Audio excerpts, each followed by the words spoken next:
Después de varios meses tranquilos, junio dejó un escenario mucho más interesante para las inversiones. La inflación volvió a bajar, el dólar empezó a subir, el riesgo país llegó a niveles que Argentina hacía muchos años que no llegaba, el gobierno consiguió respaldo en mercados internacionales, exportaciones récord, pero al mismo tiempo la mora en familias siguió subiendo, el plazo fijo sigue perdiendo contra la inflación y afuera volvió el miedo a tasas altas en Estados Unidos. Entonces la pregunta que surge es: ¿qué hacemos con los pesos ahora en julio? Vamos a hacer un repaso mensual de qué pasó los últimos días y hacia el final del video vamos a ver en qué invertir los pesos. Bueno, arranquemos hablando con dato inflación. Al momento de grabar el video, el último dato que tenemos es el de mayo 2026 con 2,1%. Si vamos al histórico, mayo dio exactamente igual que septiembre 2025, muchos meses después siguió subiendo y a partir de marzo empezó a bajar. Veremos cómo da en junio, esto lo vamos a saber más o menos en la segunda mitad de julio. Tenemos el histórico acumulado, esto es la inflación en los últimos 12 meses de 33,2%, un poquito mayor a la acumulada de abril, y tenemos acá desglosado lo que más subió, que fue tema comunicación con un 3,4%, bastante por encima de la media, y prendas de vestir y calzado casi que no se movió, ¿sí? Ahora ojo, que la inflación baje no quiere decir que los precios bajen, sino que la velocidad con que suben los precios es menor que el mes anterior. Dejame un comentario a ver qué opinas vos sobre el tema inflación. ¿Están acorde estos números a lo que vos sentís en el bolsillo o difiere mucho? Ahora, cuando baja la inflación también aparece otra pregunta. ¿Los ingresos le están ganando al aumento de los precios? Según el último dato del INDEC que salió el 23 de junio de 2026, tenemos acá el índice de los salarios y tenemos, bueno, el último dato es de abril 2026, con lo cual lo deberíamos comparar con la inflación de ese periodo. Y nos dice que el índice de salario, o sea, en total, tuvo una variación mensual de 3,7%. Sí, acá está desglosado sector privado, sector público y sector privado no registrado. Con lo cual el promedio da 3,7. Si volvemos a ver, inflación de abril fue de 2,6. Con lo cual en ese periodo el aumento de los sueldos le ganó a la inflación. Estos son datos y tengan en cuenta que es un promedio de todos los sueldos del país. Y el promedio no representa exactamente la realidad de cada persona. No es lo mismo un empleo privado, un empleo público, un empleo no registrado, un monotributista, bueno,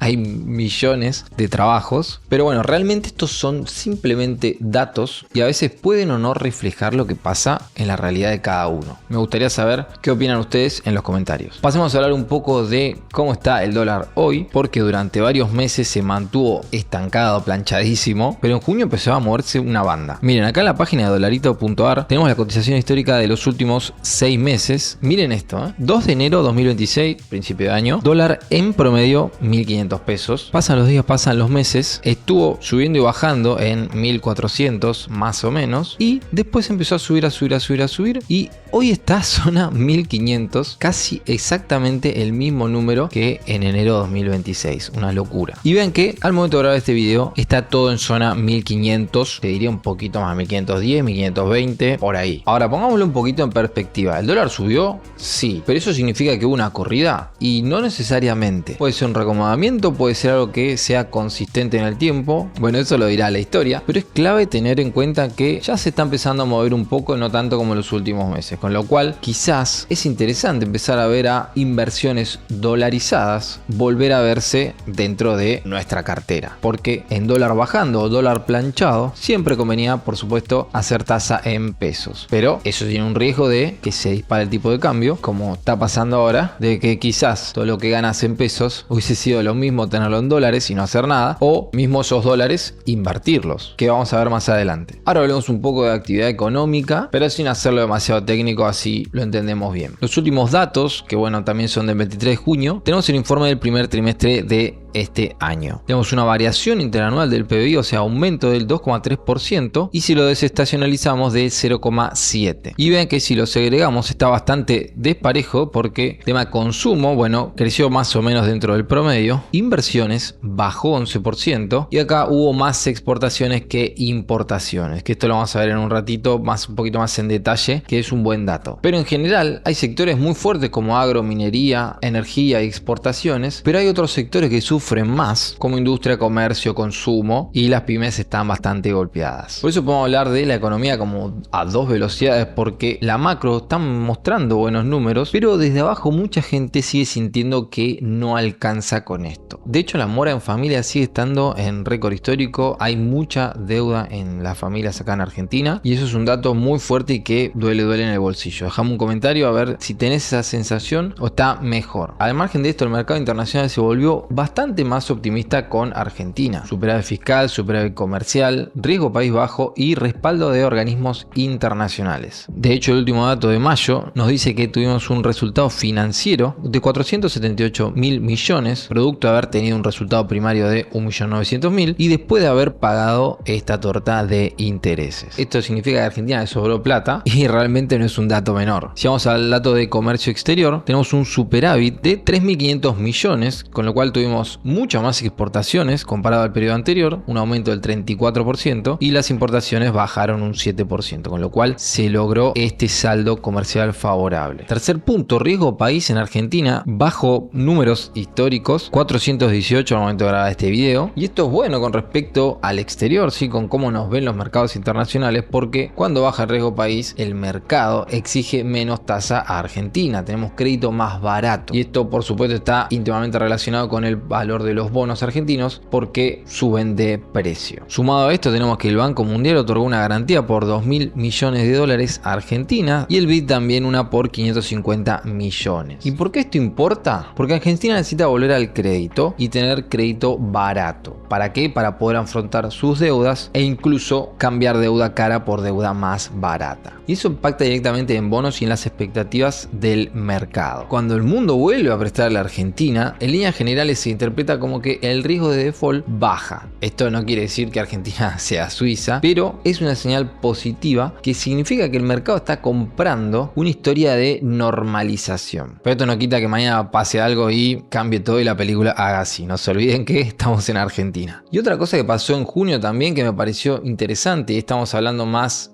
ya de finanzas, es que Mercado Pago lanzó una forma de invertir dentro de la plataforma distinta a la que nos tenía acostumbrados. Se la voy a mostrar así rapidito porque muchas personas me escribieron de esto y sé que les interesa, así que vamos a verlo rápido. En este caso yo puse para probar 10.000 pesos y acá quiero mostrarles el riesgo de invertir en este tipo de fondos. Vean, este es el de bono, plazos fijos y más, que invierte en Bonocer, tasa fija, plazos fijos y otros. El rendimiento se espera que es mejor a una billetera virtual, mejor a un plazo fijo, con un poquito más de riesgo. La realidad es que no debería moverse hacia abajo, pero bueno, tiene una fluctuación un poquito así. En los dos puse 10.000 pesos en el mismo momento. Si volvemos al otro, vamos a las empresas argentinas, que este ya es mucho más volátil y tiene mucho más riesgo. Vean, acá invierte en bancos, petróleo, energía y otros. ¿Sí? Ahí están los porcentajes y yo invertí 10.000 pesos. Y acá quiero que vean que no solo que no aumentó la ganancia, sino que tuvo una pérdida. O sea, la realidad es que es muy poco dinero, lo hice para mostrárselo a ustedes nomás. Vean que perdí 181 pesos, con lo cual si yo quisiera sacarlo ahora estaría en pérdida. Ese es el riesgo de invertir, y vean que este tipo de inversiones que invierten en empresas argentinas tienen esos movimientos. Si quieren ver el análisis completo, les dejo un video acá donde lo explico al detalle. Teniendo en cuenta el tema de inversión en peso, veamos cómo están las tasas al momento de grabar este video. Estos son los valores de la TNA de plazo fijo de todos los bancos, al menos los más conocidos acá en Argentina. Tenemos Banco Nación 19, Santander 16% anual, es nada. Si bajamos, bueno, tenemos el Banco Vica con 22%, y los que mayor tasa tienen son Reba y Crédito Regional, que la verdad no lo conozco. Pero tengan en cuenta que todos estos se quedan cortos con la inflación, que sigue por encima de 30% anual, con lo cual ya haciendo un plazo fijo estás perdiendo, y encima tenés que tener 30 días congelado el dinero con todo lo que ello implica, ¿sí? Más si estos últimos días el dólar estuvo subiendo, bueno,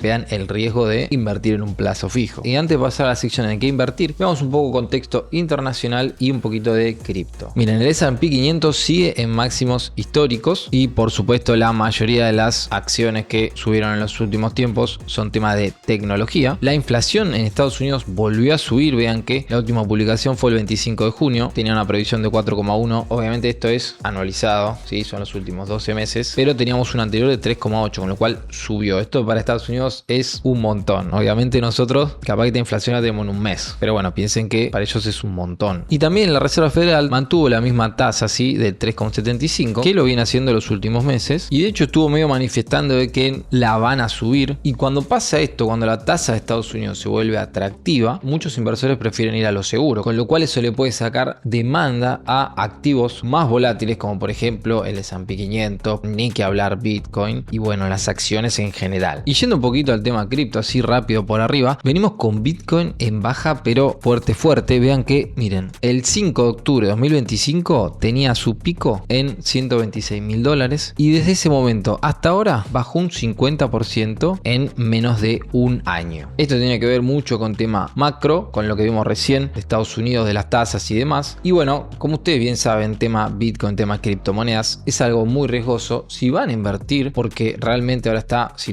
te pones a pensar, 50% más barato. Es interesante, pero puede seguir bajando. Entonces siempre digo, en este tipo de inversiones, poner pequeña parte del capital. Si quieren ir acumulando, es algo que yo hago también seguido, bueno, lo pueden ir haciendo de a poquito con dinero que no les cambie nada si es que sigue bajando. Y ahora sí, con todo servido en la mesa, ¿en qué invertir en julio? Como no hay una sola respuesta correcta, vamos a ver distintas alternativas en base a lo que cada uno prefiera y la realidad que tenga. Pero siempre me gusta aclarar que antes de pensar en invertir, si tenés una deuda cara, si estás pagando el mínimo de la tarjeta de crédito y demás, ni pienses en invertir, pagá esa deuda, sacate de encima de eso y ahí empezá a acomodarte y a ordenar bien tus finanzas. Si ya tenés eso en orden y necesitas ese dinero en unos días, por ejemplo para pagar la tarjeta de crédito y demás, ya vimos que el plazo fijo es una pésima alternativa. Primero porque tenés que congelar 30 días y después porque las tasas están malísimas. A mi criterio, para esos pesos que necesitas en el corto plazo, mejor poner una billetera virtual que encima tenés el dinero disponible cuando quieras. Por ejemplo, acá en la página de comparatasas tenés cuáles están rindiendo más. Por ejemplo, al momento de grabar este video, Filecoin tiene la mejor tasa de un 23% anual con un límite de 750. Después, bueno, van bajando. Si bajamos un poco, tenemos un poquito con condiciones más especiales. El tema de Walla Plus, que si tenés entre 500 y 1 millón, podés conseguir la tasa de 25% anual, pero más o menos todas rondan ese número. Ya en el otro plano de billetera virtual con rendimiento en dólares, tenemos acá clara ganadora AstroPay con, bueno, acá está un poquito desactualizado, es 5,5 anual en dólares. Después están todas lejos, pero para conseguir esa tasa tenés que pagar la suscripción de Infinite. Vean, acá está el rendimiento en USD de 5,5% anual, que bueno, también tenés un montón de ventajas, como por ejemplo un tipo de cambio mejorado, o sea, podés comprar y vender más barato y vender más caro. Tenés reembolso en Spotify, Asiscar con un 80% de descuento, y creo que pusieron 20% de descuento en compras en Despegar con un tope de $60. Si querés probar la suscripción de Infinite durante un mes de forma gratuita, te dejo un link en el primer comentario, o escaneando este QR vas a poder probar el rendimiento del 5,5% anual en dólares de forma gratuita, y encima estás apoyando el canal, así que muchísimas gracias. Otra cosa interesante, si vas a invertir en pesos, mantener el poder adquisitivo de esos pesos e incluso ganar un rendimiento, lo cual siguen vigente todavía los plazos fijos UVA con pago de intereses superiores del Banco Nación, pero bueno, con estas condiciones, ¿sí? Mínimo 90 días, mientras más tiempo lo dejes, más es la tasa que te paga de intereses mensuales y tu saldo queda actualizado por inflación, así que eso está muy bueno para nunca perder a la inflación, pero la mejor tasa del 4% la obtenés dejando más de 3 años congelado el dinero, así que cada uno verá qué hace. También están interesantes los bonos SER, que son bonos que vos comprás y ajustás por inflación, lo podés comprar en cualquier agente de bolsa. Por ejemplo, el TZXM7, que vence el 31 del 3 del 2027, o sea, el año que viene, pero antes de que finalice el mandato, si es que cambia o hay continuidad, no lo sabemos por el momento, rinde 4% anual por encima de la inflación. Y el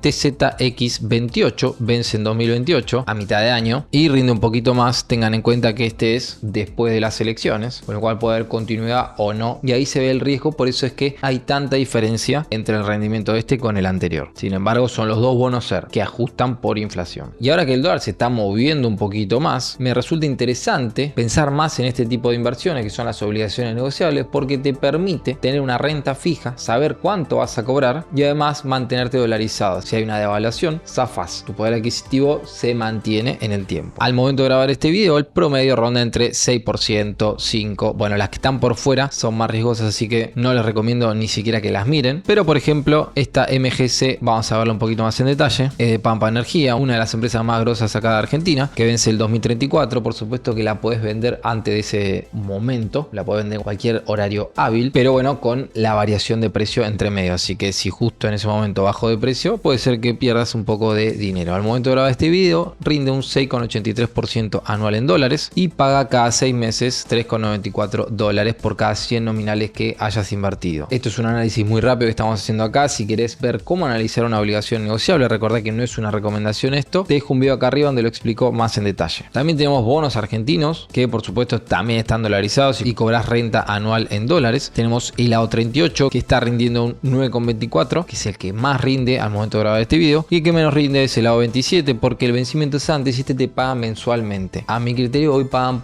bastante poco comparado a otras inversiones que me parecen más seguras. Así que bueno, cada uno verá qué le parece. Ya si queremos meter un poco más de riesgo en la cartera, que a mí me parece siempre interesante pensarlo en el largo plazo, o sea, comprarlo y olvidarse o ir acumulando todo el tiempo, mis favoritos, pero siempre destinando una pequeña porción de nuestra cartera para ir acumulando de a poco, y es algo fácil que no tenés ni que pensar, es invertir en el S&P 500, ir acumulando, con lo cual vas a estar dolarizado y vas a estar diversificado en las 500 empresas más importantes que cotizan en la bolsa de Estados Unidos. Pero vean que esto tiene riesgos. Por ejemplo, en los últimos 10 años, bueno, subió un 300%, en los últimos 5 subió bastante. Vean en el último año cómo va para arriba también, pero miren, tienen que bancarse estas bajadas, y lo mismo en los últimos 3 meses, un año, se vuelve más volátil. Vean que, perdón, en el último mes, de hecho, bajó, y esto pasa todo el tiempo en activos que son de renta variable, que suben y bajan todo el tiempo. A mí me parece una inversión muy interesante porque no pensás, vas invirtiendo de a poquito y vas a ir acumulando y vas promediando el precio de compra. Lo mismo para Bitcoin. A mí me parece un activo muy interesante para ir acumulando pequeñas porciones a lo largo del tiempo, pero sepan que es muy volátil para poder invertir en estas cosas. Yo de hecho hago compras periódicas todos los meses pequeñas para ir acumulando y no me fijo si está caro o si está barato, porque son inversiones que las quiero dejar de ahora pensadas en 2, 3, 5, 10, 20 años. Imagínate lo que puede llegar a ser ese tipo de inversión. Pero ojo, cada uno decide qué hacer con el dinero. Yo te cuento lo que hago yo en mi vida cotidiana, pero estas inversiones, S&P 500, Bitcoin ni hablar, son muy riesgosas y suben y bajan todo el tiempo, con lo cual destinen poca porción de su capital a estas inversiones. Y antes de invertir en esto, tengan sus deudas acomodadas, tengan un ahorro de emergencia que le dé tranquilidad y no hagan que tengan que vender esa plata, esas inversiones en pérdida, por ejemplo, y no se olviden de pensar en el largo plazo. Dejame un comentario si te gustó este video, así preparo este mismo para el mes que viene, porque la realidad es que cuesta un montón, hay muchos datos que recabar, pero si les gusta, lo seguimos haciendo. Dejen un like, suscríbanse, lo de siempre, y si querés seguir viendo videos de este estilo, te dejo uno por acá que estoy seguro que te va a interesar. Nos vemos en la próxima.